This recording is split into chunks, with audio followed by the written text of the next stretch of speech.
So, where's BC? I think he big timed us. Really, in one night? You know how it is when that man gets a belt on his shoulder, like he's just suddenly is like the cock of the walk. Now he's got an agent. Gotta talk to him. I think his name's Phil. God damn it!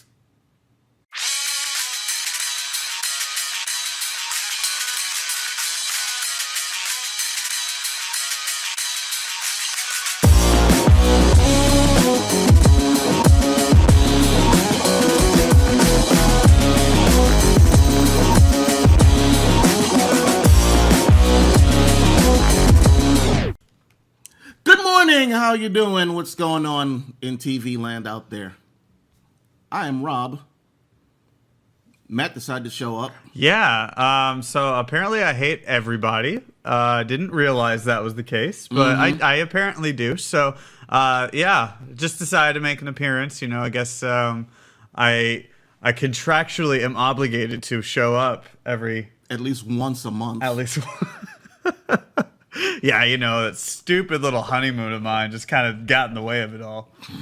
Oh, I'm married. I go out of the country. I mean, you only been married for a year. I mean, how much do you really love her? I mean, like, a lot? A lot? I mean, like, a lot.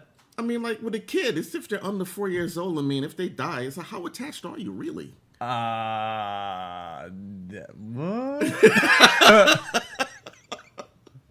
Well, so today we've got Matt, and of course, BC is gone. Well, that's because we do trade-offs. Mm-hmm. We're like a tag team in a way, where like he'll be on 1 week, and then it's like, all right, tag out. I'm in now. It's like you guys. It's like the first 2-3 episodes. It was everybody was saying just a big happy family. Now it's like. I can only take Rob about once every 2 weeks. No! He's like, I can only take Rob once a month. So come on, that's unfair. That's unfair. That's not true. By the way, I'm not on next week. Anyway. So, we had a little game thing last night that was kind of cool. Yeah. It was the inaugural United Gaming Federation episode number 1. Now, if you guys had watched Super Cool Nerd Show, you saw that we did 2 test runs beforehand. We did the Injustice 2 tournament, and then you had the ARMS tournament. And the results of that ended up pitting BC versus Zach in the main event of the inaugural Cinelinx Presents United Gaming Federation. And it was a pretty fun night overall. BC ended up finally becoming champion, which again is why he's not here, as you guys all know. He's going big time. And but that's okay. That's just for a little bit, because next month I'm the number 1 contender, because I took down 7 players in the Mario Kart tournament. And I think it's a little bit less than that. I mean, there were 7 other people. Yeah, but you didn't play me. I don't think I needed to. Yeah, you didn't need to. I was trash. I was horrible. But it was an amazing tournament. And so, guys, if you haven't watched it, go to cinelinx.com. You can watch it right now. After you watch Channel Control, of course, because, you know, this is the priority. You're here to talk about TV shows. And then after that, be like, okay, well, let me go watch this UGF thing that they're talking about. You won't regret it. It was a lot of fun. And on September 22nd, I'm going to take the title from BC, where we're going to be doing whatever he decides is going to be the game, but the tournament will be Marvel versus Capcom Infinite. So it should be a great night, fun night, and the crowning of a new champion. We hope, because we can't deal with BC. You can't deal with BC when he wins something. Oh my God, the ego! The ego is so huge. I thought Jason's ego was big, but Ben's is just like. It's just when he's a champion. That's the thing. Like, he gets a title, and then suddenly he's just like, oh boy, I'm a champion. This fool tweeted out a picture of the belt in the fridge. Yeah. He redid the CM Punk deal. So now, yeah, this is all to his head. Zach probably is just somewhere drinking his sorrows away because he's like, he did it. And he won't stop sending me texts about it. Just, why did I just agree to do Injustice 2? I should have said Rocket League. Probably. Yeah, because BC is terrible at Rocket League. So bad. So bad. Then again, everyone is. I've had Rocket League for when they gave it away on PS4, and I played one game, and I'm like, okay, I suck at this game, and I never touch it again. See, I did all right. I liked Rocket League a lot, but then I started watching like the Rocket League World League, like the real pro players, and I'm like, nah, I'm never touching this again. Because the way they fly all around, and they're coordinated strategies. There's actually a guy playing goalie. If something happens and the goalie needs to come out, another guy comes in. It's just it's beautiful to watch. Anyway, so that's neither here nor there. That's not, I mean, that's television you can watch, but that's not, scripted series televisions that we like to talk about here on Channel Control. So, let's start talking about some TV. Yeah. Okay, the first show I don't know if we should talk about this first or save that for last. That's like dessert. That's dessert. Almost. Let's save that. That's the main course. We'll go to the second story here. Netflix announces a comedy series. It's an 8-episode limited comedy series called Best Worst Weekend Ever. Comedy series about 4 teens who are going from, junior high school? Going into high school, there's a comic book convention that comes into town, and they want to go to this thing to experience a Comic-Con. I hope it's San Diego Comic-Con. That would be awesome. And I mean, it makes sense. Things they mention things as far as a wild party, lost dog, destroyed house, and something that puts their friendship to the test. Okay, this has to be San Diego Comic-Con, then. So when I saw that description for it, I'm like, okay, Comic-Con and 4 friends want to do this before high school and stuff. I'm like, this is us. Yeah. If you've ever gone to Comic-Con, you've wanted to go to Comic-Con as a kid. I mean, well, now people go anyway, but back in the day when it was a lot harder to get to, this is something that you want to do as a kid, and they're going to give you a comedy series about it. And Netflix usually good with their comedy series. They are really good with their comedy series. I mean, heck, you've got Unbreakable Kimmy Schmidt. Mm-hmm. That one's a really good one. Master of None. Master of None's a fantastic one. So this one, I think, will join the ranks of good comedy series on Netflix. And I like the idea of it, too, because it almost sounds like, in a way, kind of like a Hangover type series where you've got a massive party, something's going on, the next thing there's going to be an issue, that's where you learn who your enemies are, and then you move on to like different little other conflicts. And so it feels like 8 episodes are just going to be a wild ride for 8 episodes. And if I'm expecting them to have that girl that everybody wants, and the nerdiest kid of the whole group is the one that's madly in love with her. Yes. And at the end of this first season, I expect him to kiss her. I expect it to be a kiss on the cheek from her, and it's just going to be like, end of season. And season 2. In season 2, he gets punched in the face because she has a boyfriend. That's true, yes. That's exactly what happens. It's going to be Flash Thompson. Yeah, exactly. So the show is created by Robin Stein and Dan Franklin. The showrunner is Jeremy Gerlich. Who did The Breakup and Wedding Ringer. The Wedding Ringer. I think I only watched The Breakup. I don't think I've seen The Wedding Ringer. BC, have you watched The Wedding Ringer? Okay. So dope. All right, so dope. Yeah. Executive producers Dan Cross, Dave Hope, executive producers of The Thundermans and Pair of Kings. Haven't seen either. I do not know. Yeah. Mar Vista Entertainment is producing the series. So, yeah, I'm going to be looking forward to that one. And, comedy, Netflix. Yeah, I mean, as more news comes about it, just come back to Channel Control. We'll definitely have it here. Because there's not even a trailer out right now. We checked IMDb to try and find any sort of cast. Yeah, no one's cast. This is just an idea that they just bought the rights to. That's about it. So it'll come probably. It seems like it's an easy show to make too. It's so extremely easy. I could see it being next year that we see it. They just want to get 4 kids. They want to do a funny Stranger Things. Yes. Without the monster and the terror and stuff like that. So not a sci-fi and a funny Stranger Things. Okay, so our next Netflix show is Haunting of Hill House. So this is this a I know it's a like a reboot in a way, like in a reimagining, right? Yeah, so this like is a reimagining is this of a horror story. What okay? it So is- it's gonna be a scary show. Yeah, it is supposed to be a horror, scary show, whatever. Okay. It was a book by, I know I have the woman's name in here, Shelley something. I guess I do not. Oh well.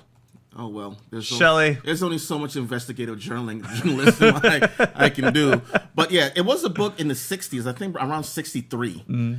And it was supposed to be a highly acclaimed book as far as what it was, type of horror. She went more for terror than actually horror. So they made 2 movies out of it. One in the late 60s and I believe in 1999. And the 1999 one had Catherine Zeta-Jones and I can't remember the male actor right now off the top of my head. So it's been a few years. That Yeah. means that it's kind of time, I guess, for a reboot because nowadays, like if anything was done in the 90s, then it's been like 20 years. So they're like, oh, enough time's passed. We can do it. Yeah, let's do it go again. ahead and start it over. Yeah. I mean, it was just 2 movies that were done, and now they're doing a series. That's good. I honestly can't think of any real horror series. I can't think by of any. Netflix. I mean, by Netflix or in general, like I can't think of many horror series that aren't like zombie related. Yeah, You know, like obviously you have The Walking Dead, you have anything that's on Sci-Fi Channel, but I like a fully fledged like scary this is series this is seems a ghost different. story. Yeah, it's a ghost story. So, well, I mean, you've got American Horror Story, but that's an anthology series. Yeah. Of a bunch of different things. This Every is just season's one something different. thing. So, Yeah. I'm looking forward to it. I want to watch it. I'm a big horror guy. I think I've gone through just about every horror show or movie that was on Netflix. Well, a while back, Yeah. because I'd watch everything, no matter how bad it was. And there were some that were really freaking bad. Well, what I like too is that it's going to be a ghost series. So, like the most that we have right now of anything that's ghost related, that's a series, is like those stupid, horrible ghost hunters or ghost adventures where they're just like, did you hear that? You hear like a creak. You're in an old ass house and you hear like a creak. It's like, oh my god, oh my god, spirits. I felt a flash. I felt a cold flash. Spirits. Those shows are so fucking stupid. Those Ghost Hunter ones are just so dumb. If you are here in the house, please show yourself. Show me a sign. Oh my god, did you hear that? I heard it. It was here. And There's a ghost here. And then someone just gets dragged and pulled on the hallway. And it's like, I wish. Okay, there's a sign. I wish you never saw Kathy again. Like, I don't know who Kathy is, but I just wish that it never happened again. Like, that would be amazing. I'd be like, I'm watching this every single week. I want them to go back to that house. Ghosts are real. This is legit. Like, I would believe in paranormal activity. Like, I would just, at that point, I'd be like, this is happening. Guys, this is real. Like, I would want, like, the news to cover it, all of it. Like, I would lose my mind. Okay. I'd love it. Yeah. I would become a ghost hunter. I would actually get sage, walk around my house burning sage, and just be like, get out, spirits. I don't care if you're on an Indian burial ground. This is my home. Go back to the depths of hell. The power of Christ compels you. So anyway, the 2 people that have been cast for the show was Carla Gugino. However the hell you say her Your name. guess is as good as mine. Michael Huisman. It's a 10-episode season from Amblin at Amblin TV and Paramount. They have also added recently Henry Thomas, Elizabeth Reeser, and Kate Siegel. So, I mean, this is going to become a fully fledged show, and it looks like it's from both Amblin and Paramount. Those are pretty decent television companies, so that's going to be good. Yeah. This one looks like it's going to be a solid show on Netflix. Obviously, again, we don't have anything yet, but there's a lot more groundwork that has been laid out than the previous show that we were talking about. So this one could be one that we see a trailer for sooner rather than later. And some of the people, Henry and Elizabeth, were both in Ouija, Origin of Evil. Oh, okay, great. And Kate starred in and co-wrote the movie Hush. If you haven't seen that, that's actually a very good movie. Hush is a movie about a girl who was deaf and someone terrorizing her, almost kind of like The Strangers type of thing. So. Honestly, I feel bad now because I never knew that. All right, so the next one is... this one's going to be fun. This one's going to be a good one. I'm excited about this one. Mm-hmm. I bet you would. I am excited. Why are you not excited about this? Or do you think it doesn't need to happen? Is that it? No, I think it needs to happen, but I actually wanted a different show. What show did you want? Flintstones. You want the Flintstones? Yeah. Oh, you're right. You're so right. But honestly, they did kind of do that with the Honeymooners. If you watch the Honeymooners with Jackie Gleason way back when, yeah. So, okay, what we're talking about is the Jetsons. Bling, bling, bling, bling.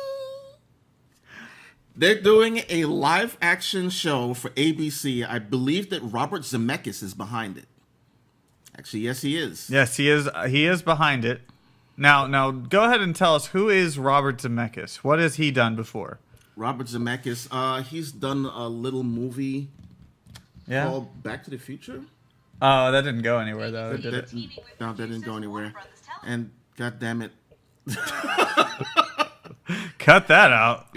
My computer right now is going freaking haywire. It really is. I don't know what the hell is going on. I think it's also excited about the Jetsons. Let's just show the fans at home what's going on. Yeah, look at that. That is happening right now. As soon as he hit the Jetsons, flashing thing. Yeah, that's what's going on. So bro, I think it's a spirit. It's a spirit. Spirit, if you're inside this laptop, please show yourself. Get out. Oh, it works! Oh, shit. Ghosts are real! Okay, so this show is done. I need to move. Get that sage, bro. Get that sage. Burn that herb. Burn that herb. That was amazing. Actually, I did not expect that to happen.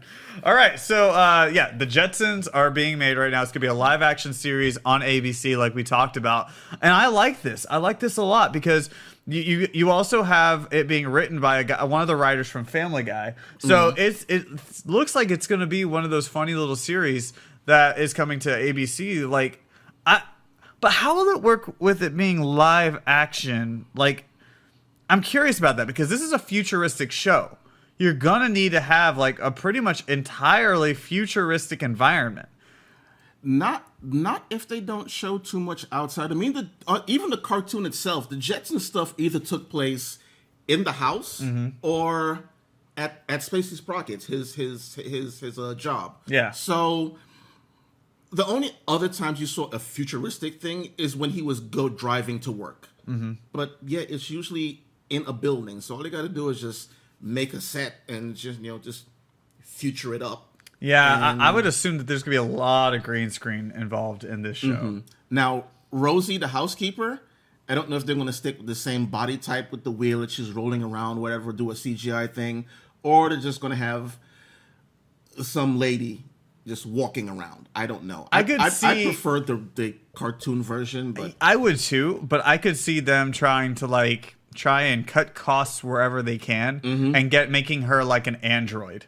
Yeah. Like Rosie's an android, but she just goes around and she's like, I'll help you. Or I could see them even flipping the script and making Rosie into a man or something like that. And then like changing it up to where like that's the housekeeper. And then somebody else, like maybe instead of George Jetson, Jane is like the breadwinner or something like that. Like I could see them flipping the script all over the place with this. Yeah. So, I mean, again, like I said earlier, I really would wish they would have done the Flintstones because I really like the Flintstones. But is there an audience for the Flintstones though? Like I know we're kind of like thinking, okay, maybe there's not an audience for the Jetsons either, or at least we're curious about it. But would there be one for more of an audience for Flintstones? I think so. The Flintstones is more of a just the couple dynamic of it with them and then Barney and Betty. Then they could throw in the kids later on. So you have the whole family thing. Yeah, I mean, the Jetsons is just the whole built-in family. But Yeah. I don't know. There's something about it that I just like the Flintstones better. I love the Jetsons also, but I'm a Flintstones guy. Sorry. That's fine. No, that's great. But I think for Jetsons, it fits in more with what ABC is trying to do with their family, their family campaign. Because you got Blackish. That's a family show. Mm-hmm. You've got Fresh Off the Boat, family show. Goldberg's, family show. Like, you've got all these different ones that have been pretty much hits for ABC, except, unless you're kind of on they have Modern Family also, don't they? Modern Family as well, yeah. So you add in the Jetsons, and you fit them somewhere in that lineup with all those other strong shows, and I think Jetsons could do well in a place like ABC. It's just, for this one, though, I guess compared to the other ones, there's so many more things that you need to have with it. More futuristic elements with it. Like a flying car, Rosie. Yeah, we're finally going to get a flying car. Yeah. And not just one episode like what was on Agents of S.H.I.E.L.D. So I think that this is going to fit in well, but I need to see how. Like, how Fox has Orville?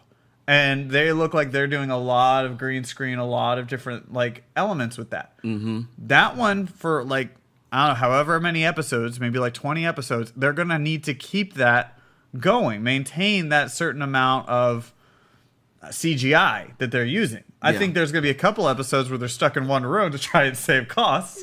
But I think for the most part, it's going to be like that. For Jetsons, it's going to have to stay like that all the time as well. You've got to have the flying car. You've got to have different elements, and I'm sure they'll save costs wherever they can. Just make they're in a white room all day working on this certain experiment that they're doing, and yeah.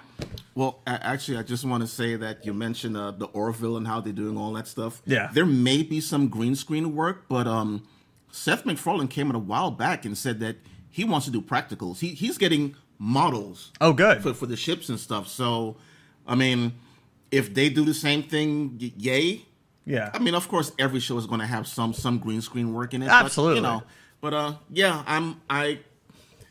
I can't wait to see it. I want to see what they do with it, and I'm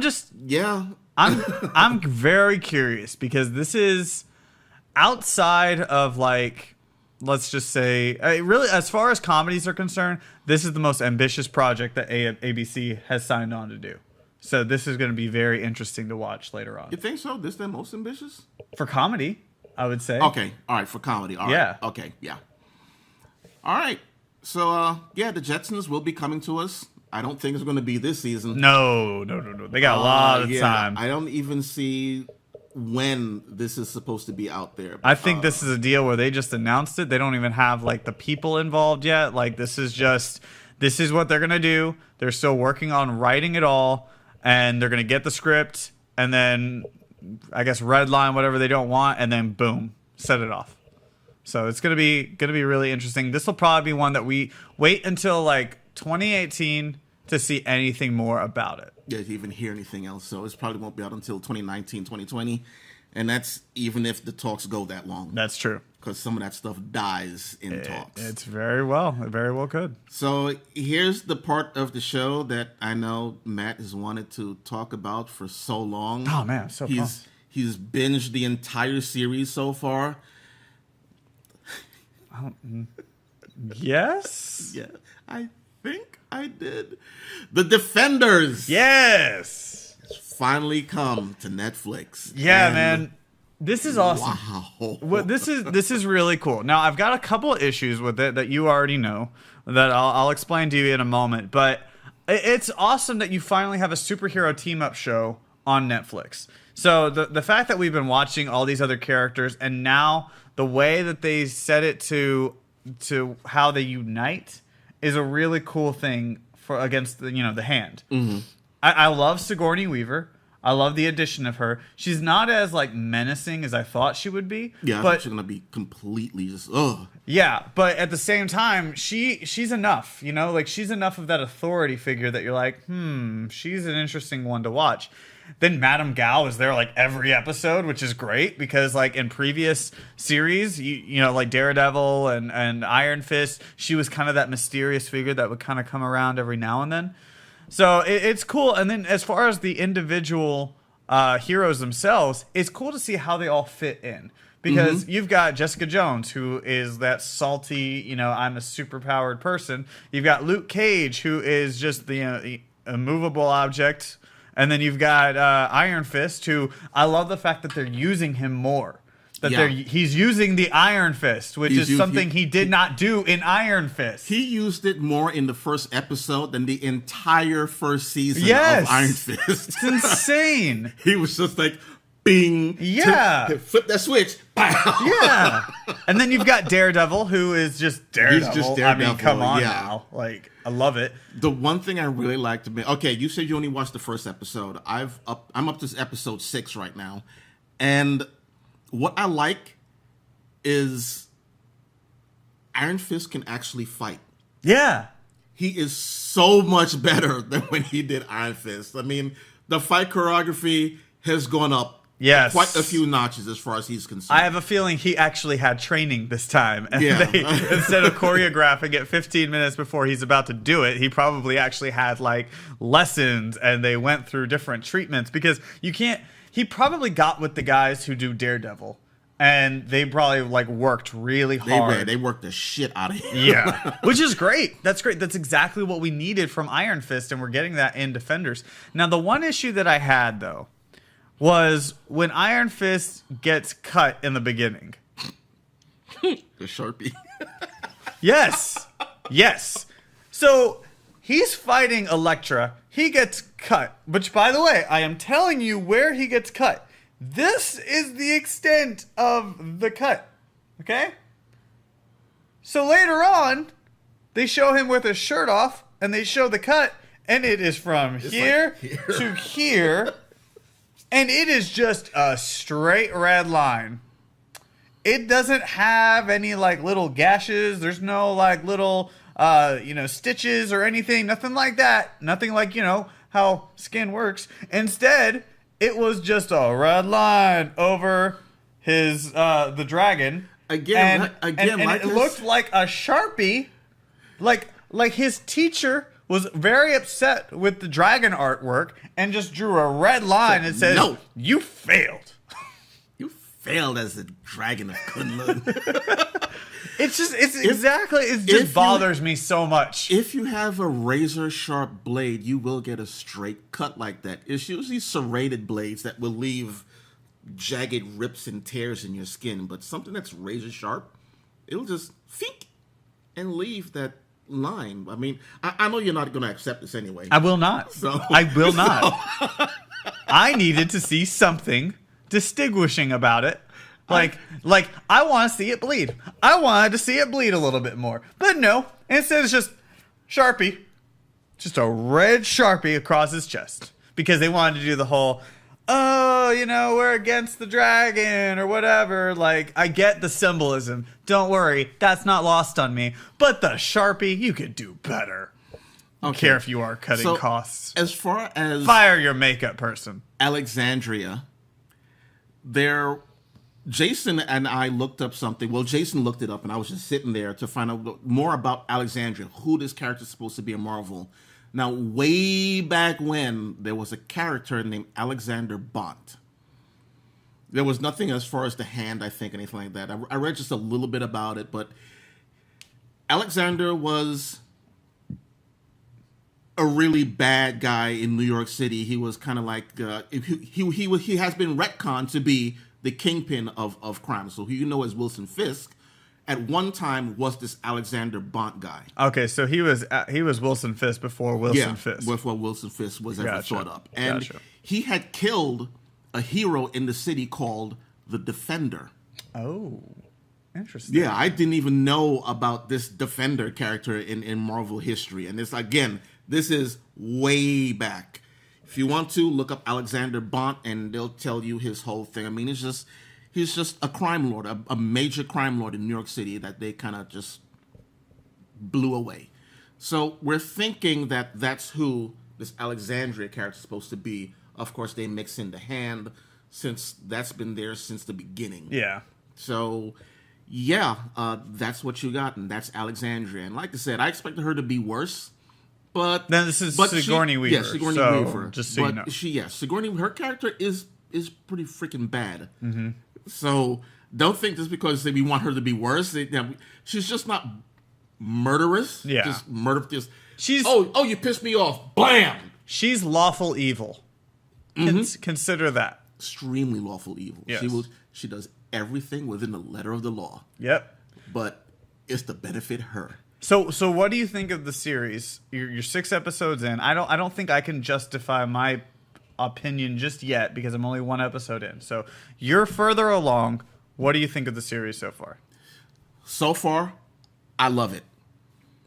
I already like all the other characters. The only one for me going into this that I was kind of about was Danny Rand, Iron Fist.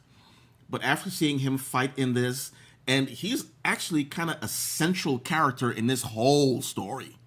This shit is basically all about him. So he's a part of the story. He's doing better fighting. He's getting along better with, just whatever he's doing in the show. So that's great. Everyone else, I had no issue with. I like the friendship that they kind of, it's almost like they're forcing it on you, but not really, between Danny and Luke. Well, yeah, because they're trying to do... Yeah, because, eventually they team up together. Yes. They are the heroes for hire. Right. Daredevil's going to be Daredevil. Jessica Jones is Jessica Jones. Yeah, you can't. But she does some more, her little detective work. And, it's like they show, she's a detective. She does detective stuff. Not just, get out of my head, leave me alone. Yeah. So, which is great because then you get to see more development for those characters, and they're not being defined by a certain villain, and especially for a guy like Danny, this is just kind of like a redemption project. It almost seems like. Well, he's been redeemed. Okay, I'll tell you that much right now. Good. He's been redeemed. I know there are some people in our chat that were like, he sucks, he's horrible, he's so on, and I kind of put that down to. You know how when you hate someone, anything they do, you just hate it? Oh my God, they could give you like a video game or something like that. Yeah. You'd be like, this is the worst video game ever. And it could be like Uncharted. It was like, I can't believe this freaking guy told me about this game. I hate this game. It sucks. Or, the person walks in a room and, hi, how you doing? And you're just thinking, oh God, I hate you. He buys you a drink. Yeah. You're just like, this is terrible. But anyone else that does the exact same thing, you're happy. This guy is the best. Yeah. And that's what I think is the bleed over into this, is like they hated him so much in Iron Fist that anything I see him do is bad. Yeah. And that's not it. He's actually pretty good this time around. So yeah, I out of 5 stars, I give it kind of between 3.5 and a 4. That's strong. That's strong. Honestly really good.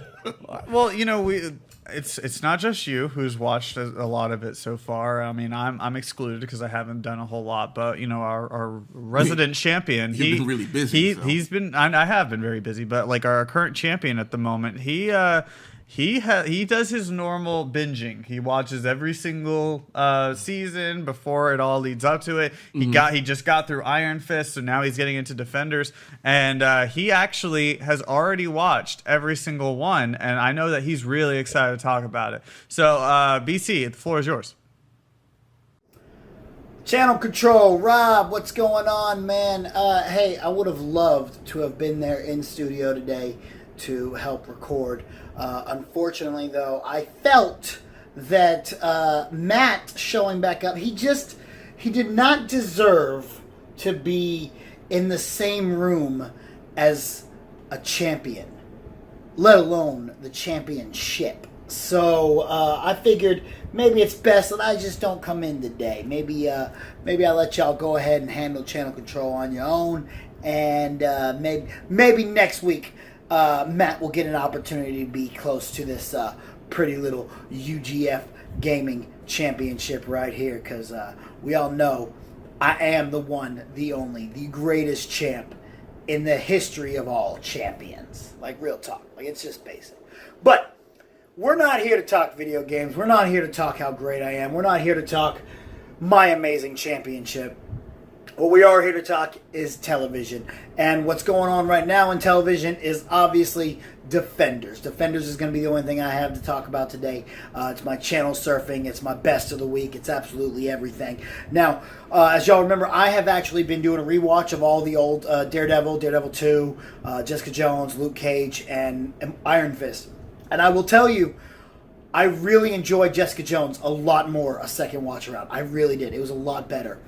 As well as Iron Fist. I had a lot more fun with Iron Fist. Matter of fact, things I liked about Iron Fist the first go around, I didn't like in the second go around. But the things I didn't like about Iron Fist, I actually enjoyed this time around. Now, it still had its problems and everything, and definitely that last episode is, the finale is a little off the beaten path, but anyway, so I am now 3 episodes into The Defenders, and I am absolutely loving it. I've heard a couple people, a little bit of backlash over it. I've been staying away from reviews, but sometimes when you're friends with Zach Marchand, you can't stay away from everything because he just has to blurt out everything that's on his mind, whether you've seen things or not. But I've loved it so far. The first 2 episodes were basically set up. Now, I after watching the premiere, I definitely was okay with the fact that I did not see that at Comic-Con, because while it would have been cool to have seen at Comic-Con, it didn't really give us much. It was really just, hey guys,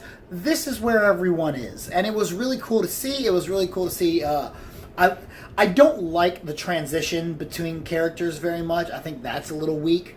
But once we get into the scenes with each character, they all feel distinctively like their character, while at the same time feeling like it's all connected in one show. I love, we get different tones when Jessica Jones is on screen, and then you get a different, score. You get that Luke Cage music when he's on screen. And so I really like it. Finn Jones, much better so far this go around. I'm really enjoying him. And Jessica Henwick, who we all know is just, I'm falling in love with this girl. She's incredible. Sigourney Weaver. Wow, she is showing once again while she is one of the best in the business when it comes to being an on-screen presence. You are just drawn to her. She's so good.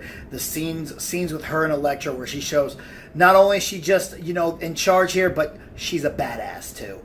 So I'm loving that. Elektra, I'm loving. And now I'm hoping they explain a little bit more as it goes on. I'm not going to get into spoilers, but, there's a little bit of Daredevil not knowing all his surroundings. I don't know if that's rust or what, but Jessica Jones is able to sneak up behind him, kind of, and he's unable to tell that your girl Elektra's around. So that's kind of weird for me. But let's get to the scene in episode 3, the hallway scene. So incredible. You've seen it on the trailers.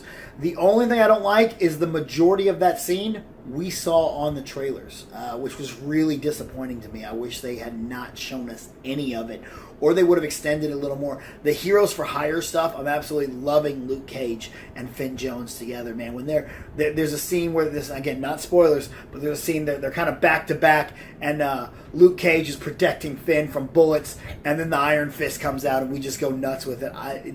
It's so good. I'm loving it. I cannot wait to finish it out. Next week on Channel Control, I'll have my full opinions of it as well. You can catch, there will be an episode of Jackass Reviews up on my podcast channel where I will review the entire series. So make sure to check that out, guys. Y'all know where you can find me at RealJackassBC. It's RealJackassBC on all sorts of social media. Check out my podcast, It Is What It Is, every single Thursday on Cinelinks.com, as well as the Offshoots Nation and all the other podcasts going up on the Jackass Nation Podbean channel. So, Rob, Matt, I'm happy to let y'all at least see the championship, because I am the greatest gamer there is. I mean, real talk, you can't mess with me. But anyway, back to you guys.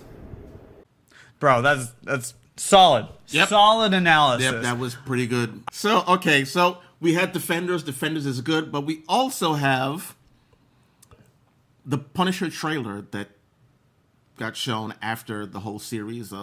We watched it maybe a little while ago. What do you think? That was awesome. John Barenthal is amazing. Just already, he's not doing much. He's just really hitting a sledgehammer and then killing a whole lot of people. But that's essentially what we're gonna get. Yes, so, that's the Punisher.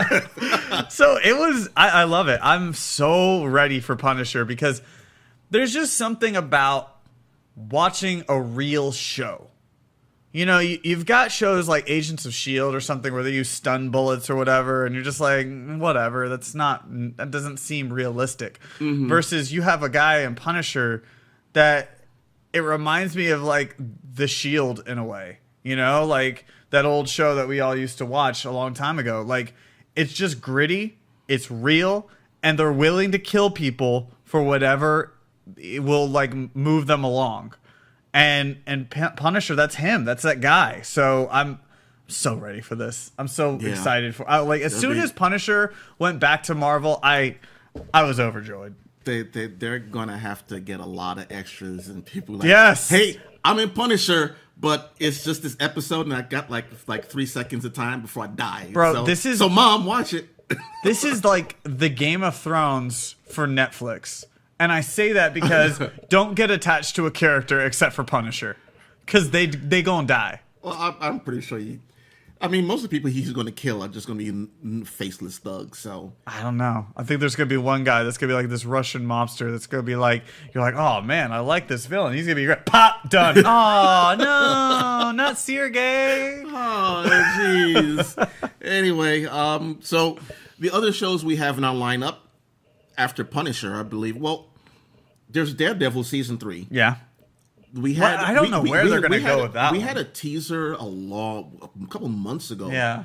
But nothing else has come about of it. It's going to be interesting to see what happens after Defenders, how season 3 is going to go along. I almost feel like it's going to be Fisk again. Like, I feel like it's going to be something that has to do with Vincent D'Onofrio. Kingpin's going to come back in some way. And that's going to be the main focus of that one. At least that's what I would like to see. If they don't do the Kingpin, I wouldn't mind seeing the Rose. Oh, Rose would be interesting. Yeah, who was, I think that was the Kingpin's son, but I don't know if they're going to. But I don't know if they're going to bring him in. I don't know if they would do that just because of how they built Kingpin in this one. Yeah. Like, it almost seems like he had never had sex before. He did. So traumatized all the time. The dude would stare at a wall and just be like, oh, I need to make an omelet.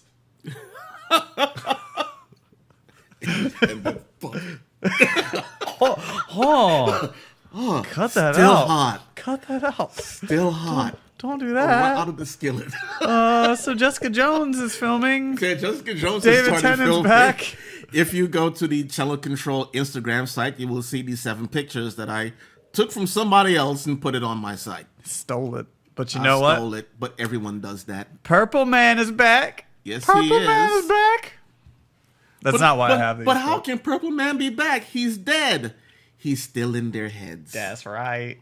That's right. And he's with them all the time. They have to fight to keep him from influencing them. And it seems to be like there was one shot with Malcolm where you see Purple Man, David Tennant, yelling. Yes. And he's almost like crying. Yeah. In the shot. So I'm like, wow, he's really in there. I have a feeling he's going to get into a lot of trouble because of Purple Man being in his head. He may go back on the pot. Was it the pot? The pot. The crack pot? The crack pot pipe. And of course we have Luke Cage. But there's nothing really about that. Yeah, we haven't heard anything about that. But we know that they have something coming up, but there's the only thing we know in Defenders is he gets out of prison. Right. And then we also know that he'll be probably fighting Black Mariah. Mm-hmm. And then Shades, but outside of that, and some other new. Well, he might. Well, he could. They might bring back Diamondback. Because they're trying to make him like Luke. So that would be cool to see those two clash again. But I'm gonna be excited for it because it's still gonna be that 70s style in a modern day. Bow, bow, bow, meow, meow. Channel surfing. Yes. We surf the channels. Where we talk about the things that we've been watching lately that we like to talk about. Now, obviously, we just talked about Defenders. We're going to get more into that later on. Probably more a little bit about it next week. But I think we each have about 2 or 3 shows that we've been watching lately. Mm-hmm. And go ahead and kick it all off. Well, the first one that I've been watching was a show that started this week, and I've been looking at it for a while now, and that's Marlon. Marlon Wayans has his own show now. He's co-parenting with the ex-wife, who is played by Essence Atkins. Fine. And he's a social media star. So in the episode, you see him taking pictures, selfies with a bottle of non-alcoholic tequila. Or he tells her, hold this. And they arguing, and she's like, holds it, smiles, click, what the hell is this? And it goes right back to what they were doing. The first episode, I liked it. It was good. You know, it's typical Marlon Wayans. He just shoots for the moon. The second episode is where I realized I can only take so much Marlon Wayans. And about a half an hour is good. And apparently from TV ratings, everyone else feels like that because there was a severe drop in ratings from the first episode to the second. Now, they showed them back to back. Yeah. So a lot of people were on board for the first one. Second episode, they were like, yeah, I'm good. That's enough Marlon Wayans for me. And they changed the channel. So, again, the show was good, but an hour of Marlon? Half an hour? Right on point. I will see you next week for a half an hour. Yeah. It's a good point. So, that show, I mean, don't get me wrong, the show, I did say the show was good. It's just Marlon. Too much. It's not good. Too much, yeah. It's just the zaniness. It's just, some people find him not so much. He gives you 110%, and I don't need that much for an hour. Give me 80. Yeah, give me about a 75. You're here. What do I need you by? Yeah. Here. So yeah, Marlon was good. The other show that I really wanted you back to talk about this was. I think we'll talk about it in just a moment. We'll talk about that in just a moment. So I'm going to leave it at that, and we'll go into yours. Mine, I have a couple. One is Hard Knocks training camp with the Tampa Bay Buccaneers. Fuck the Tampa Bay Buccaneers. It's actually been a lot of fun to watch. And usually with Hard Knocks, they will highlight certain characters because they want to try and like make them into a little bit of stars. Like a lot of guys that you're not sure if they're going to make the team, but they still want to highlight guys that you know are the superstars of that team. So Jameis Winston is a superstar of that team, and it's fun to watch him because it's like he's a little kid running out there playing football, and that's really fun to watch because you just don't know Jameis outside of that. So I mean, everybody has that perception of Jameis as that guy who stole crabs from the grocery store back when he was at Florida State.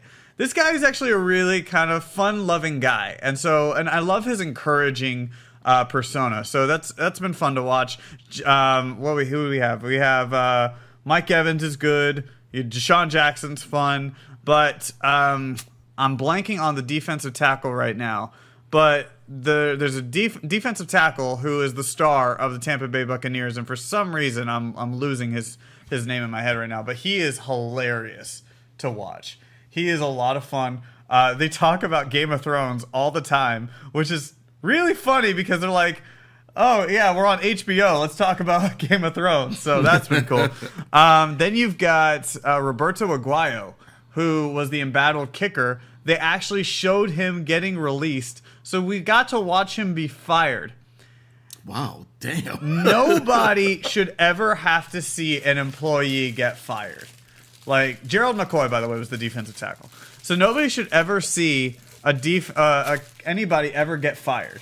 And the NFL milks the hell out of it because they show him getting fired, then they immediately share it on social media. They put it on NFL Network so that way people can watch it. And then they're like, hey, guys, watch Roberto Aguayo get released.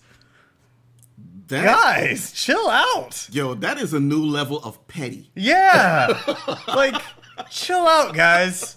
Like, holy shit. That guy had to relocate. He was a number 2, like a second round pick from Florida State. And they're like bashing the guy, talking about how he was a mistake and like, you know, he gets kicked off and like all of it. It's just really disappointing to watch. So I was really like, shame on you, NFL, for doing that. But Hard Knocks is a fun show. I absolutely love it. The other show I wanted to talk about is a show that I love talking about.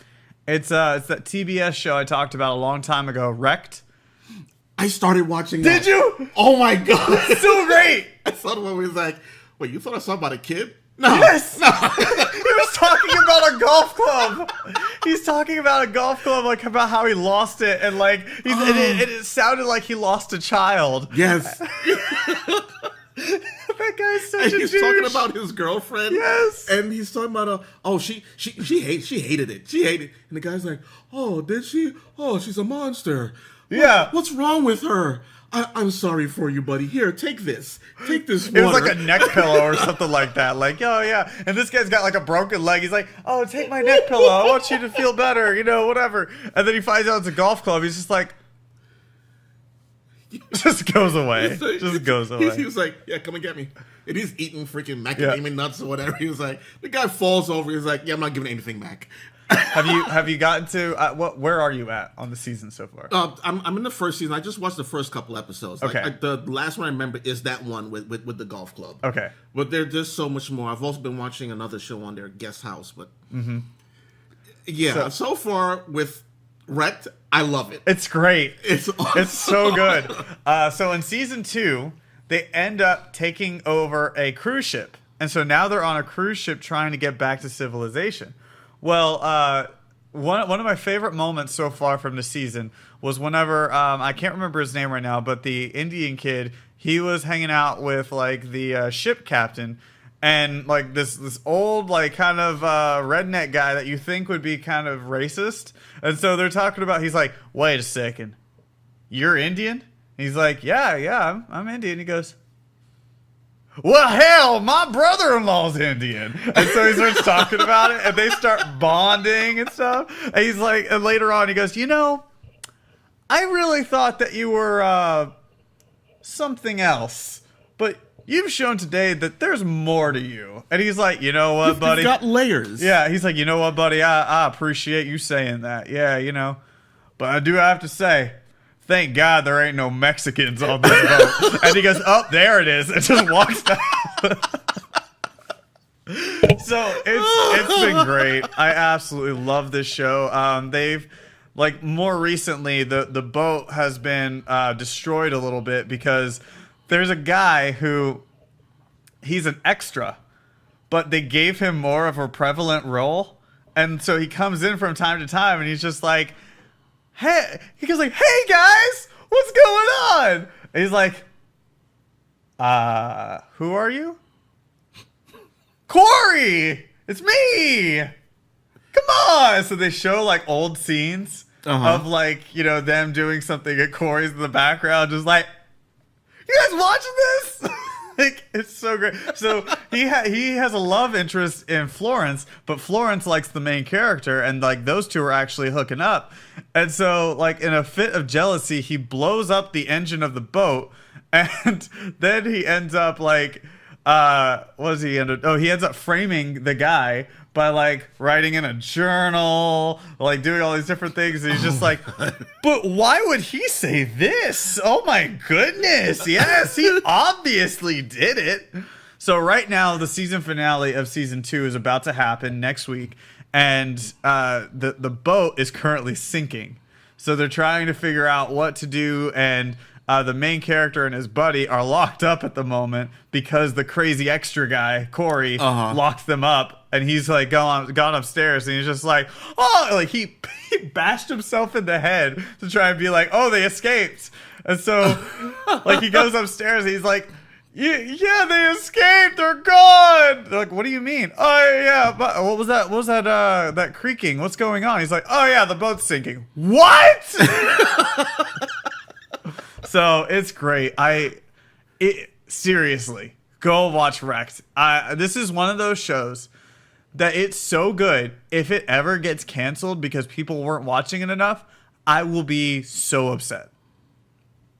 Yeah, he is right. Go watch it. Have you watched the show I mentioned after that? Good, the Guest House. Guest I House? have not. I have not watched that. It's honestly pretty good. It's something that's just a little hotel out in the woods or whatever, and different people come to stay there, and what happens while they're there, and they all write stuff in the guest book. Yeah, they write different stories of all the crazy shit that's going on with them at that house, and it's the same place but different people coming in. So you have a fresh cast of people coming in, and the local stripper club.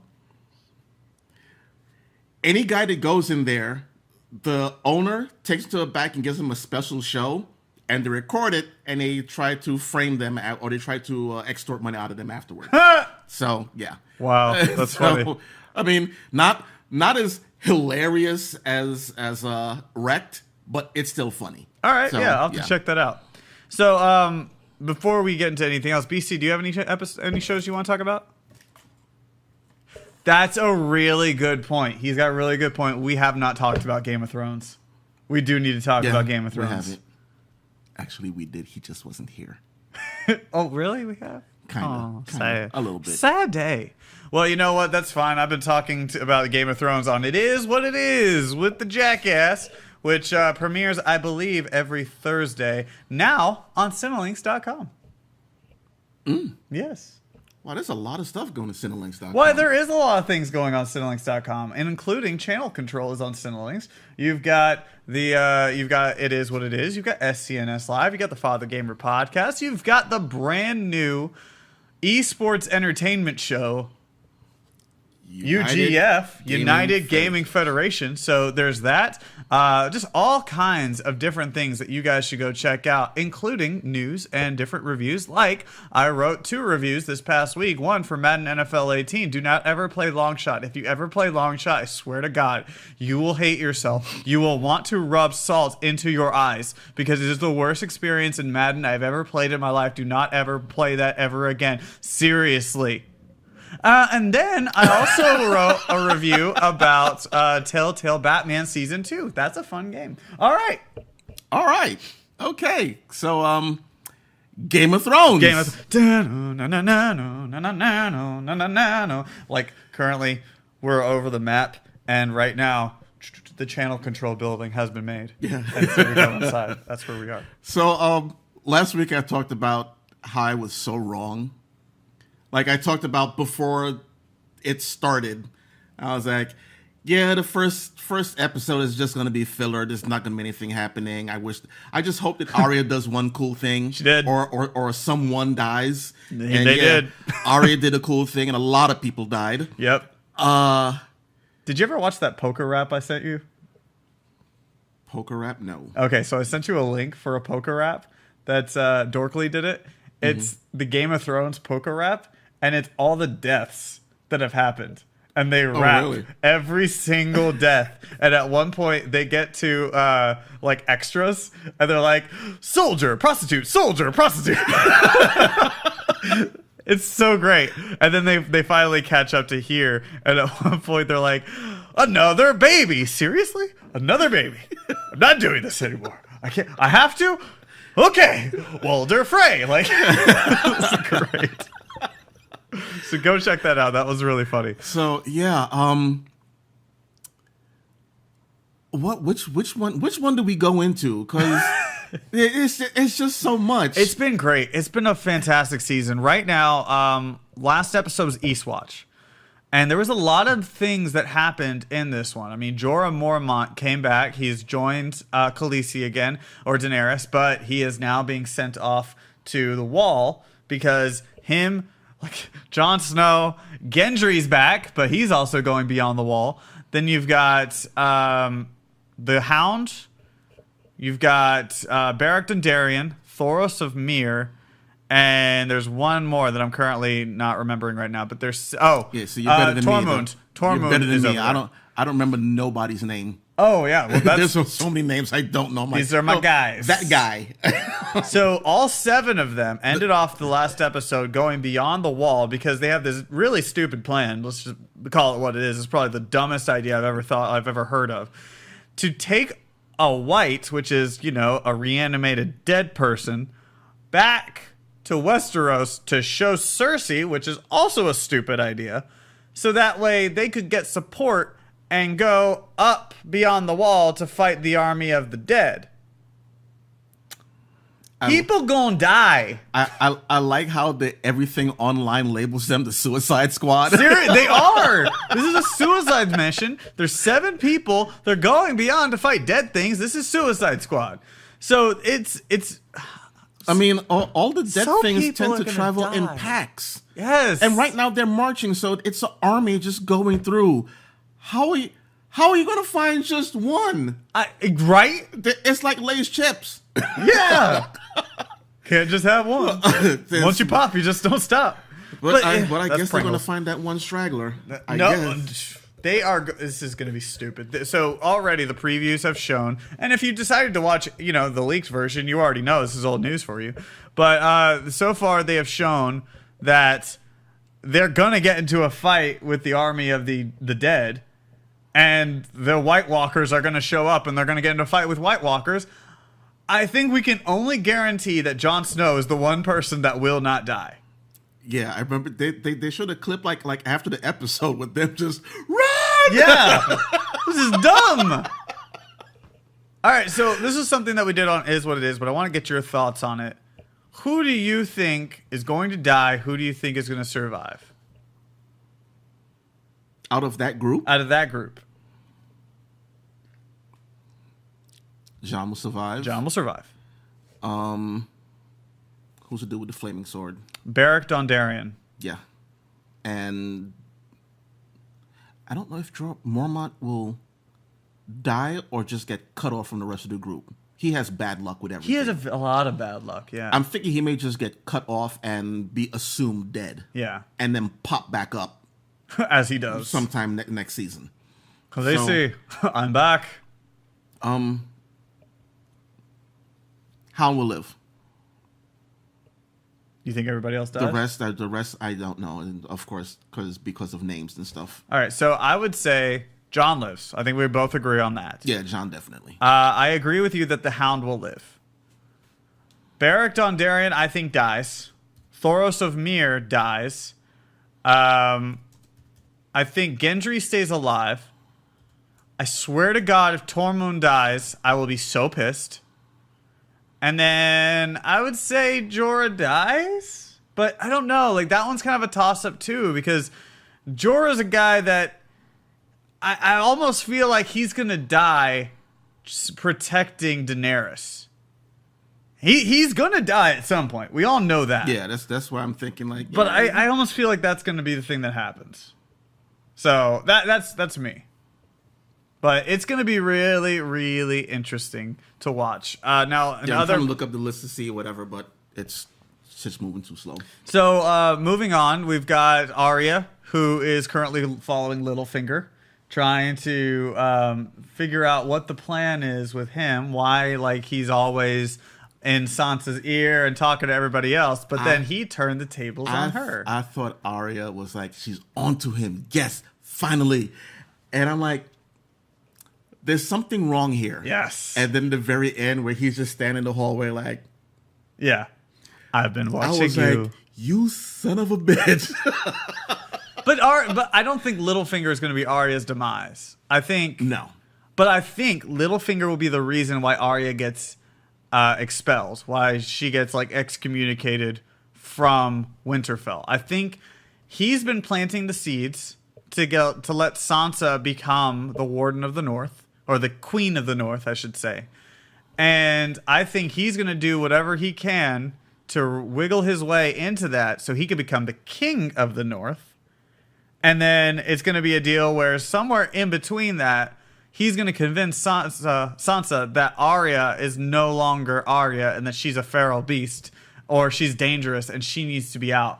And so then she will get exiled from Winterfell. And then that's what's going to bring her back south And then Sansa and Littlefinger will be on her list. That's my thought. You think she would put her own sister on the list? It's Arya. Cold-blooded. It's still her sister, man. She is never like Sansa. Yeah. She is never like Sansa. Sansa is the reason why Lady died, her direwolf. She's the reason why Nymeria got sent away. She's the reason, if you ever read the books, Sansa's actually the reason why Ned Stark dies. Because Ned Stark was like, Sansa told the queen of her plans, or of Ned's plans, and then everything is Sansa's fault. And so if Sansa betrays Jon, who is at this point the only brother that she really loves. Only brother left. Well, no, Bran's back. Bran, but Bran is like... Bran's the three-eyed raven. He's like, I do not concern myself with the affairs of immortals. Yeah. He's okay, fuck you, kid. So consider that. Consider all of those little moving parts, those little moving pieces. And yeah, Arya's going to be like, bitch need to die. So I think Sansa will be on her list. I have a feeling that Arya will kill Littlefinger. That one I do see happening. She will put that freaking needle right through his heart. I have a feeling that blonde girl that she saw, Arya is going to kill her, take her face, and kill Littlefinger with that face. Okay. Or kill Sansa, takes her face, kills Littlefinger with that face. I don't know. Arya's crazy, and I love her. I love it. She's so awesome. So I love amazing. that girl. It's just when she fought big chick. Brienne Brienne Tarth. Yeah. Did you bring the big one? Oh my god. And she played with her the whole time. Oh yeah. It was like, then I was like, I'm looking at this like, this bitch tried to kill a child. She flat out said, fuck it, I'm killing this kid. Kicked her in the chest, was making swings like, die. Yep. She was fighting her like she was fighting the Hound. Yeah. So that was, and Arya was just like, no, okay, all right. Yeah. You can't beat me. So that's going on right now, Winterfell. That's kind of the big deal right now. Then you go more toward the south. The Lannister army is pretty much done after Drogon burned them all to a crisp, which is amazing to watch. And now Sam's family. Sam's family's dead. Like the Tarly name is gone, which is because Dickon didn't want to carry on the name for some reason. So yeah, both the Tarleys are dead, and Sam is in the black, so he can't be a Tarly. And anyone who wouldn't bend the knee when they died, they were like, "Oh, okay, yeah, we're taking the knee." Yeah, so my queen. So that's pretty much everything that's going on. But it is important to note that Gilly pretty much started uncovering the secrets to Jon's parentage. Mm-hmm. Because we already knew. I mean, anybody who pays attention enough to Game of Thrones knows who Jon's family is. Now, on the show, they never explained who it was that was his father. But we knew that it was Lyanna. Lyanna was his mother, which was Ned's sister. So he is a Stark. But if you know the books, and I'm sorry, spoiler alert, if you know the books, you know what the main theory is, and it's pretty much all but confirmed. Rhaegar is his father. And Rhaegar is a Targaryen. Rhaegar is actually the older brother of Daenerys. So, essentially, Daenerys is Jon's aunt, and they're starting to come up with a little love interest, which is a little weird. Mm-hmm. That's why Jon can touch Drogon. And because there was the annulment with Rhaegar's first wife, and then they had a secret marriage between Rhaegar and Lyanna, Jon is actually the rightful king of the Seven Kingdoms. But nobody knows that except for Gilly. But she doesn't really know it because Sam cut her off. and Bran, who most likely knows all of it because he's the three-eyed raven, but isn't telling anybody. Yeah, he's kind of a dick that way. The thing I like was, okay, Gilly said this. I had gotten up, gone to the bathroom, whatever. I just missed that whole part. So I'm sitting there and I'm like, okay, all right. And I get online and people talking about, oh my God, I can't believe how Sam dismissed Gilly and whatever. And I was like, wait, Gilly was in this? Then I go back and I watch it. I'm like, oh, son of a bitch. Sam, you asshole. Listen. Yeah, it's hilarious. I actually stopped the game. I stopped the Game of Thrones. I looked over at my wife and I go, you know what they're talking about? She goes, no. I was like, so I just riddled all of it off. She's like, what? Well, what the hell? Bran knows and hasn't told anybody? Well, that's stupid. Keep playing. So that was, it was great. It was a great episode. I'm excited for this one. This next one's going to be, I believe, hour and 15. And this is season finale? No, this is the episode before the season finale. Okay. There's one more episode after that. That's going to be an hour and a half. Here's my advice to you guys. I know that HBO has recently been hacked. I know that the episode is online right now. Show your support for Game of Thrones. Don't watch it. Or if you have watched it, watch it again. Watch it when it comes out on Sunday night, or watch it on HBO Go, because it's not cool for this whole hacking thing to happen. Like, I'm sure it's kind of funny, whatever, but it's not cool because this is the best show we've ever seen. Mm-hmm. And HBO and the people, the crew members, everybody that are part of HBO have put forth a lot of time, a lot of effort to give you the best experience possible. So for you to watch it online somewhere that isn't HBO, that takes away views and really income from HBO to try and create anything else. And so just, if you love Game of Thrones, you've been a big supporter of it for many years, don't go looking for it online. Just watch it. Just watch it on Sunday night. There are two things about that. I mean, granted, yes, he is correct in what he's saying, that show them your support and go and watch it on HBO. Even if you're using someone else's password or whatever, you're still watching it on HBO. To HBO to go watch it. Yeah. However, the two things that I want to put into that is this last one wasn't a hack. HBO Spain and somewhere else, I believe it is, put it online mistakenly, and people saw it, and then they copied it, and that's how it got released. I see. Okay. All right. Into the wild. The other thing that I saw was that even though people have been hacking them and putting episodes and doing all this stuff online, it actually has not affected viewership as far as HBO goes. That's good. That's great. So people, I mean, they're getting it. They're putting on online. But those people, again, are still watching it on a Sunday, probably because they're probably telling people, hey, come over and watch Game of Thrones. Do a little watching party. They're doing watching parties or whatever. So, well, I mean, I would also say to that point, too, that I think a good majority of the Game of Thrones fans don't need to be told not to watch it ahead of time. Mm-hmm. Because I think it's become their ritual that they watch it on Sunday, either by themselves or like with a group of people. Like, I know for me, people ask me, they're like, oh, Matt, did you watch it? And if I haven't watched it with Alex, no, I haven't watched it because I have to wait for Alex, you know? And that's cool. That's a little moment we get to share. We get to share in Game of Thrones together. Like, even when I went to Orlando, I was there on Sunday night. My buddy's like, I get back on Monday, and my buddy's like, did you watch Game of Thrones? And I was like, no, I didn't watch Game of Thrones. They're like, did you have HBO in the hotel room? I said, yeah, I had HBO in the hotel room. Well, he's like, I'm using your HBO Go password. You have HBO Go. You brought your PS4. And I was like, I am well aware, but I am going to wait. I'm going to wait to watch it with my wife. And so, I know a lot of people, they're like that. That's how it is. I mean, anybody who watches a show with somebody, I mean, you have to wait for them in a way, like most of the time. So you're right. I don't think viewership's going to go down. I just think it's a shitty thing to do. Yeah. So... And then also, okay, to that point, stop trying to spoil it.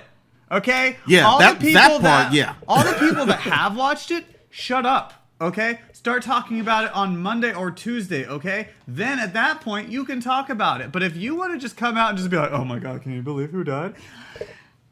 I have avoided social media for that one reason. I have put myself in tunnel vision because I don't want to know, okay?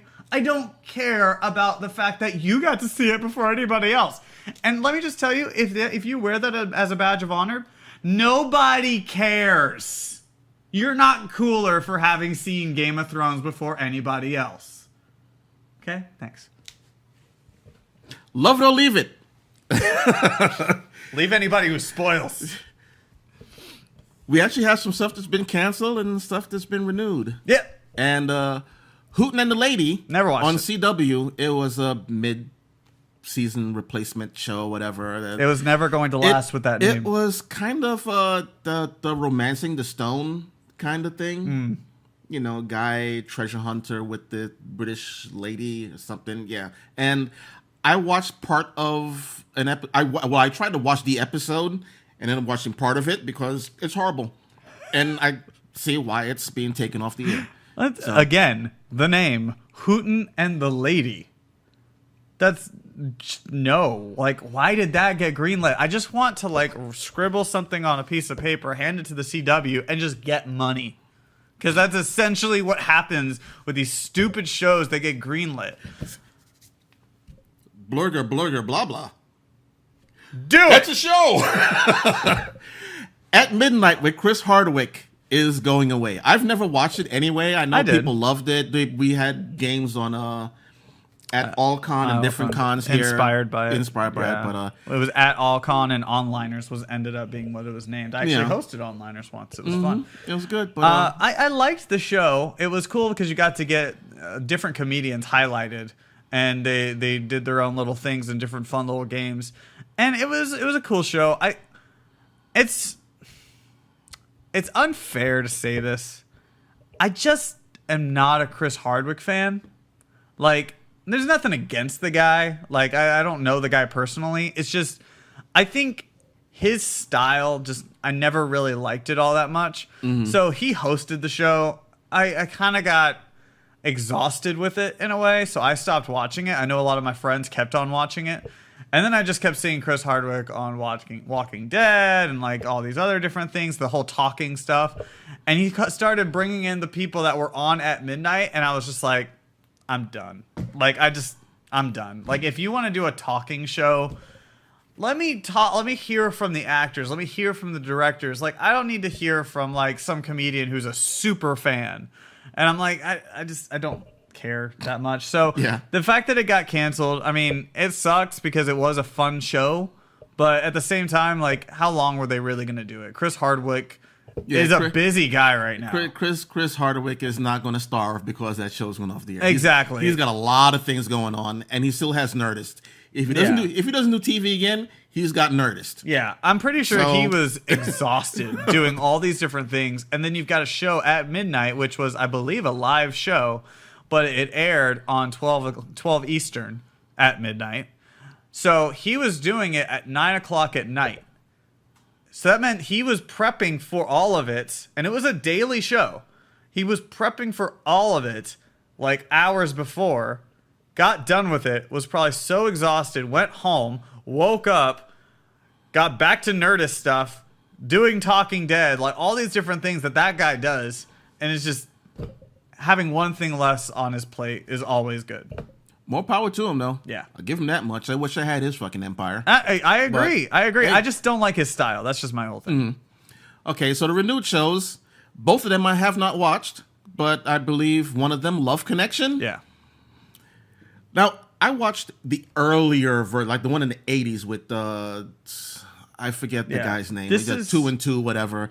But Love Connection with this one is with the guy Andy Cohen, right? I believe so. Yeah, I mean that's probably just an easy one to do. Like, yeah, it's just you get people, you pick someone from out of 3 people, the audience. At least the old version, the audience said, I think they'd be good with that person, and the person actually picks one. Then they go on a date and come back and talk about it. Full disclosure, I like Andy Cohen. Like, I really, really do. Like, my wife and I watch a lot of Bravo. I'm not ashamed to say that. So, one of the things we like to do is we like to watch Real Housewives of Atlanta. Or I think at the moment it's New York and then some other one. And it's just fun. Like it's like Andy Cohen is cool because he stirs the pot a little bit, but at the same time, like he has that air about him that he actually cares about what he's doing and about who he's talking to. And I like that. I even like what he does on Watch What Happens Live because he's always having fun with everything that he does.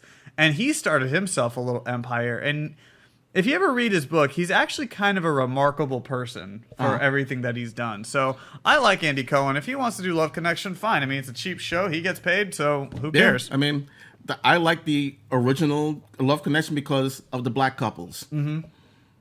Yeah, you had the white folks who were going to date and everything, fine, whatever. When black people don't like black people on a date, they don't give a fuck. There are women up there calling, man, he's a cheap son of a bitch. He's this, he's that. I was sitting there like, go girl. Yes, read him. Oh my God! So that's the tea we're serving today. It was horrible, and well, I do want to ask you because this was an old show. It was back in the '60s, right? '60s, '70s. No, I'm not. I'm no, '70s, right? The late '70s, '80s, I believe. Okay, '70s, '80s, yeah. Still, around then, it was still a little weird to see a white guy and a black woman, or a black woman and a black man and a white girl get together. Did they ever get connected on Love Connection? I honestly cannot remember them ever doing that. That wasn't happening then. Scripted. So it was always two black people getting matched up or two white people. They never did any. The most they did was like a white guy and an Asian woman, or an Asian guy and a white woman. Right. That's I mean, because that wasn't taboo. Yeah, that wasn't as then. far as it went. I actually like. Hell, I think that this Love Connection, they had one where it was two women on there. So Good for them. so Good okay, for them. you caught up with the times. Thank you. Yeah, well, I like that. I love that there's shows now that catch up with the times. I don't like when it's forced a lot of times, but I like it when it happens. It's cool. But at the same time, like I remember those shows back in the day, and just pull back the curtain a little bit. My wife is actually black. I grew up. Really? Yeah, did you not know that? Yeah, you've met her. We I remember growing up watching these shows, and I remember thinking like, okay, white people are with white people, black people are with black people, and I automatically started assuming when I saw like who the person was, I was like, okay, there's gonna be 3 white people over there, or like 3 black people, and like I think that's an issue. To like for growing up, like at least in my generation, that's the stuff we used to watch. We used to watch old game shows, and it was just one of those things because my parents didn't want to buy cable. My dad just never saw the point in paying for TV when he could buy a perfectly good antenna and get it for free. My parents. Yeah, so like you started watching that, and I always thought that was the weirdest thing to me. And then like I started growing up and realizing that was not necessarily a thing. And I love that you've got a Love Connection nowadays that shows to people at home, kids, whatever, people who are watching, that it's all about love. Whoever you care about, whoever, it doesn't matter about the color of your skin, where you come from, whatever it is.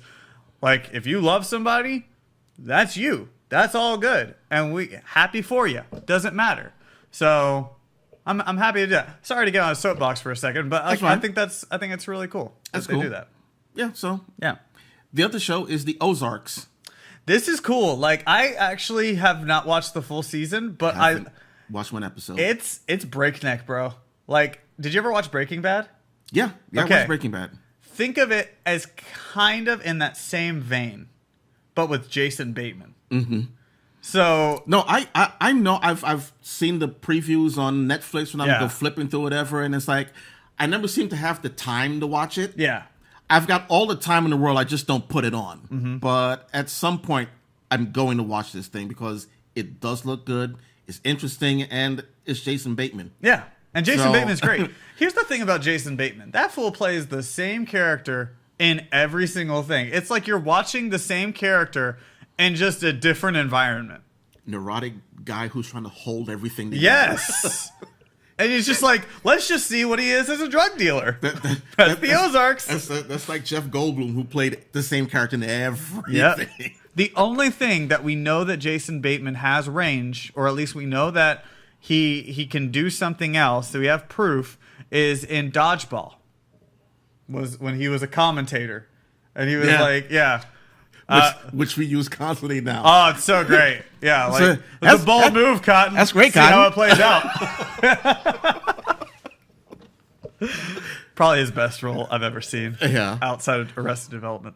Okay. Yeah. So let's go into our DVDs and get this thing over with, because I think we're running over, maybe. I don't know. That tends to happen when I'm on shows because I talk a lot. Yeah, you're a talker. I know, but it's good ratings. Anyway. It's good. We have Ash versus the Evil Dead Season 2. God, that's a stupid show. It is awesome. It's great, but it's so great, stupid. Yeah, it's horrible and it's great all in one. Oh, we didn't talk about Rick and Morty. I don't watch Rick and Morty. I don't. We'll get to that after. It's all three. Blue Blood Season 7. Okay. Who could have talked about Rick and Morty instead of Blue Blood Season 7? Brooklyn Nine-Nine. I mean, that's a good show. Season 4. Brooklyn Nine-Nine. I watched one episode. I don't like it. I don't like Andy Samberg. So I mean, yeah, he's an acquired taste. So but I don't Andre watch it. Brower. Hush. Daredevil Season 2. I mean, yeah, that's a little weird that there's a DVD for that, seeing as it's on Netflix. But Yeah, well, Netflix may go out of business at some point. We don't know. They're $20 million in debt. They don't care. And still buying shit. They don't care. And they're like, Disney's leaving? We don't care. We need to find new content to get people in here. Call Warner Brothers. Jessica Jones, complete first season. That's cool. All right. Lucifer. Oh, detective.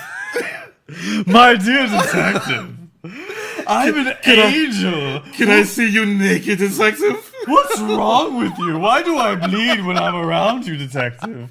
Do you not believe me that I'm Lucifer? It's only taken 4 bullets to the chest to finally show you. Oh, wait, no, I'm still a magician. Never mind. Lucifer is a great freaking show. So over that show.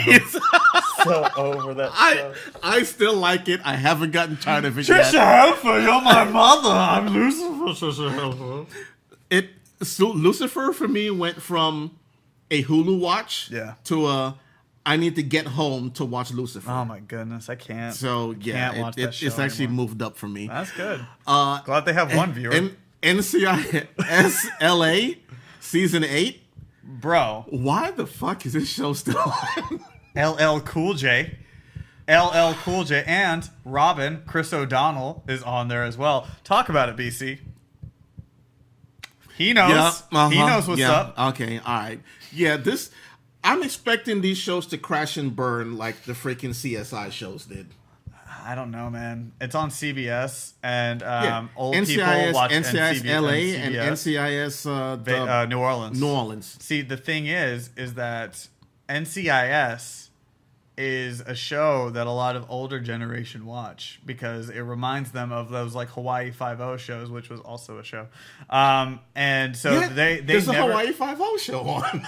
I know, which is super bad because they lost half their cast because they didn't pay them. But NCIS, I think, is just kind of in that same vein. CBS has found their niche, and they're sticking with it. And it's just going to work the hell out of it. It's fine, yeah. I mean, the original show, I loved it. I talked about that with BC. I loved NCIS. Yeah.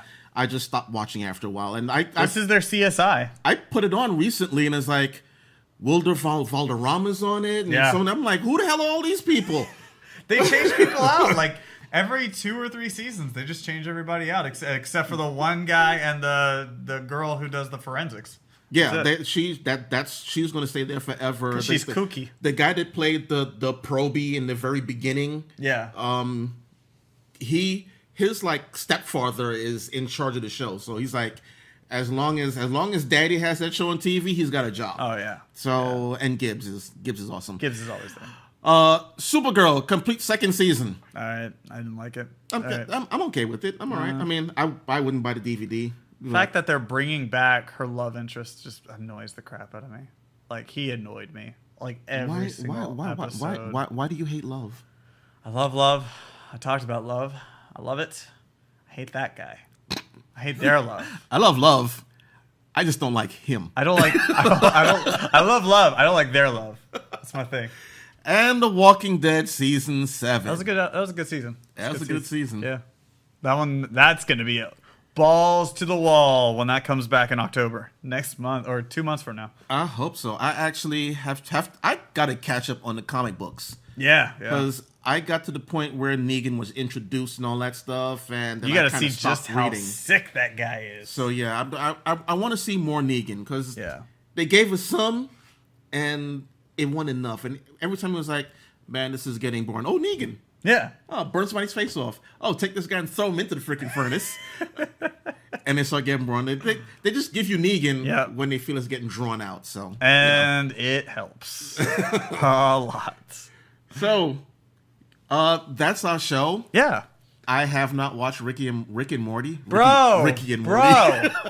Oh my God, Rick and Morty's so good. Okay, just follow I watched one episode, the very first episode on Hulu. Yeah. And I just said, this is fucking stupid, and I turned it off. But it's brilliant. You gotta give it time. Give it time. Watch all of it. It's so good. You will not regret it. Right now, they said it was gonna be the darkest season ever. It is the darkest season ever. It's so brilliant, and people are like, look at me, I'm Pickle Rick. I'm Pickle Rick. The fuck is Pickle Rick? Well, you gotta watch it. Why is Pickle Rick brilliant? You gotta watch it. You gotta watch it to understand. You will love Jaguar when they get to Pickle Rick. I mean, the fucking guy gets drunk to do the thing, doesn't he? To do the voice. Just gotta watch it. Just gotta watch it. I'm not gonna say anything, but you gotta. If we do a show next week, I'm gonna need you to be able to talk Rick and Morty and more wrecked. Oh, by the way, there will be no show next week because of a convention. If we do it in 2 weeks. In 2 weeks. I'm going to need you to be... you have a lot of homework. Watch a lot of Rick and Morty and watch a lot of Wrecked. Because I want to talk about the season finale in 2 weeks. Of Wrecked. Of Wrecked. Okay. And then Rick and Morty. So in 2 weeks, I got to come back and we got to talk. So we're just going to forego news and just talk about Rick and Morty. Rick and Morty, Wrecked, Game of Thrones, because the season finale will have already aired. And probably that's about okay, so in 2 weeks, it's already scheduled. We're going to be talking for Channel Surfing. We're going to be talking Rick and Morty, Game of Thrones, and Wrecked. So good. If you have not watched Wrecked, just watch it. Just watch. Just watch it. It's so good. Okay. So, Super Cool Nerd Show. Every Thursday, 8 p.m. Central. Except for this Thursday. Has this guy. I'm here. BC, right here. He's there. Jason, Hannah, Cora, and whoever else we get to sit in there when Ricardo. Missing. Ricardo's there. Ricardo? Yeah. Well, not always. He's usually working. Or sick. Yeah, so there's Super Cool Nerd Show. There's What the Force on Friday nights. There is the brand new Cinelink show, United Gaming Federation. We had our first show last night or a couple days ago, whenever this airs, and you have to go watch it. It was so much fun, and we're going to be doing it again on September 22nd, where it'll be a tournament on Marvel vs. Capcom Infinite. You need to start training, and then the main event will be yours truly taking on the reigning, defending United Gaming Federation champion BC in the game of his choosing. And let me just go ahead and say, it's probably going to be Injustice. No, he can't pick Injustice, because once you pick one game, you can't pick it the same time the next game, because then it's just to change things up a little bit, give it a little bit more of a chance. Like, say I become champion, I can't pick Madden every single week or every single month. So it has to be just a different game to try and show, oh, I'm a champion who can play many different games. But let's just go ahead and talk about Injustice 2 for a moment. I talked to you, BC. I talked to you before. I talked to you before the tournament even started. And I asked you, I said, BC, who are you most nervous about playing next time? You didn't answer that question. Instead, you said the person you wanted to play was LA because LA talked about Injustice all the time and you knew you could beat him. And then you talked about how you were nervous about Schaefer winning because then you couldn't use WWE. But let me just tell you, neither one of them were as dangerous as I am. I am the video game master. I am cool, calm, collected. And you know what? I sure as hell am cocky.